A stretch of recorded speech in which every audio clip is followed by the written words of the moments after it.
There are few more powerful and influential in Israel than Benjamin Netanyahu. With Israel under attack and declaring a state of war, it's important to understand one of the few men who is pulling the strings, and with others who will ultimately decide the fate of the conflict. Benjamin Netanyahu is an Israeli politician who has played a prominent role in Israeli politics for many years. Born on October 21, 1949 in Tel Aviv, Israel, he is a member of the Likud party and has served as the Prime Minister of Israel multiple times. His past reveals some clues about how he may react and how he may aim to settle the conflict he and his country are facing today. Benjamin Netanyahu served in the Israeli Defense Forces, IDF, from 1967 to 1972. He was a member of the elite Sayeret Matkal unit, where he participated in several operations, including the rescue of hostages in a hijacked Sabina airplane in 1972. He was also called up for reserve duty during the Yom Kippur War in 1973. Netanyahu's military service has been the subject of some controversy. Some have accused him of exaggerating his role in certain operations, while others have praised his courage and leadership. However, there is no doubt that Netanyahu's military experience has had a significant impact on his political career. Netanyahu's military service has been used to bolster his image as a strong and decisive leader. He has often spoken about his time in the IDF, and he has used his military experience to justify his hawkish views on security. For example, Netanyahu has argued that Israel must be prepared to use military force to defend itself against its enemies. Netanyahu's military service has also been used to attack his opponents. He has accused his rivals of being weak on security, and he has suggested that they are not fit to lead Israel. For example, Netanyahu has criticized former Prime Minister Ehud Barak for his handling of the Second Intifada. Netanyahu's military service is a complex issue. It has been used to both praise and criticize him. However, there is no doubt that his military experience has been a major factor in his political career. Benjamin Netanyahu's past can provide valuable insights into his potential plans for the future. Here are some key lessons that can be drawn from his political history. 1. Security-oriented approach. Netanyahu has a long history of prioritizing Israeli security, advocating for a strong military and robust counter-terrorism measures. This suggests that his future plans are likely to continue focusing on Israeli security interests, particularly in a region marked by instability. 2. Conservative stance on the Israeli-Palestinian conflict. Throughout his career, Netanyahu has been skeptical of the two-state solution and has supported the expansion of Israeli settlements in the West Bank. His future plans may involve maintaining a tough stance on the Israeli-Palestinian conflict, making it challenging to achieve a comprehensive peace agreement. 3. Strong U.S. relations. Netanyahu has emphasized close ties with the United States, particularly with certain administrations and political groups. In the future, he may continue to seek strong U.S. support for Israeli policies and initiatives. 4. Opposition to the Iran nuclear deal. Netanyahu has been a vocal critic of the Iran nuclear deal, and this stance is likely to persist in his future plans. He may continue to advocate for a tough approach to Iran's nuclear program.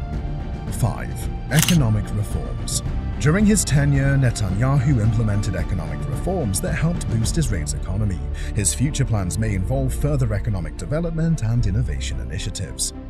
6. Pragmatism. Netanyahu is known for his pragmatic approach to politics. His future plans are likely to be based on a realistic assessment of the current geopolitical landscape, taking into account Israel's interests and the evolving challenges in the Middle East. In summary, Netanyahu's past suggests that his future plans will revolve around a security-first agenda, a conservative stance on the Israeli-Palestinian conflict, maintaining strong international alliances, and a continued focus on Israel's economic growth. However, it's important to remember that politics can be dynamic, and future plans may evolve in response to changing circumstances and political realities. Benjamin Netanyahu, during his multiple terms as Israel's Prime Minister, responded to attacks from Gaza on Israel with a combination of military and diplomatic measures. The responses to such attacks evolved over time and depended on the severity and frequency of the attacks. However, this attack prompted Netanyahu to state, "What we do to our enemies in the coming days will reverberate with them for generations." Here are some key elements of his responses. 1. Military operations. Netanyahu's government launched several military operations in response to rocket attacks and violence originating from Gaza. These operations included Operation Cast Lead in 2008 to 2009, Operation Pillar of Defense in 2012, and Operation Protective Edge in 2014.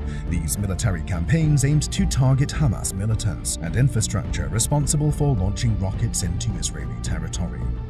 2. Iron Dome. Under Netanyahu's leadership, Israel invested in and deployed the Iron Dome missile defense system, which intercepted many incoming rockets from Gaza. This system helped mitigate the impact of rocket attacks and protected Israeli civilians. 3. Blockade and border security. Israel, including during Netanyahu's time as Prime Minister, maintained a blockade on Gaza to restrict the flow of weapons and materials used for military purposes. Additionally, the government enhanced security measures along the Gaza-Israeli border to prevent infiltrations and attacks. 4. Diplomacy. While Netanyahu took a firm stance against Gaza-based militant groups, he also engaged in diplomatic efforts to negotiate ceasefires and truces, often with the involvement of third-party mediators such as Egypt and the United Nations. These efforts aimed to reduce hostilities and bring about periods of calm. 5. Strategic restraint. Netanyahu's approach often involved a policy of strategic restraint, where Israel would respond to attacks but seek to avoid full-scale ground invasions of Gaza to prevent a prolonged military conflict. 6. Public messaging. Netanyahu often used public statements to communicate Israel's position and rationale for its responses to Gaza attacks. He emphasized Israel's right to self-defense and condemned Hamas, which controlled Gaza, as a terrorist organization.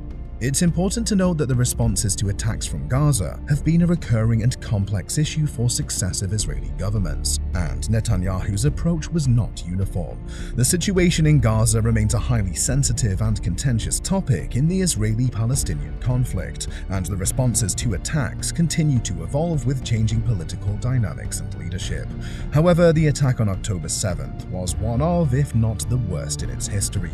This will likely trigger an even larger and equally unprecedented response from Israel than ever seen before to deter any future aggression.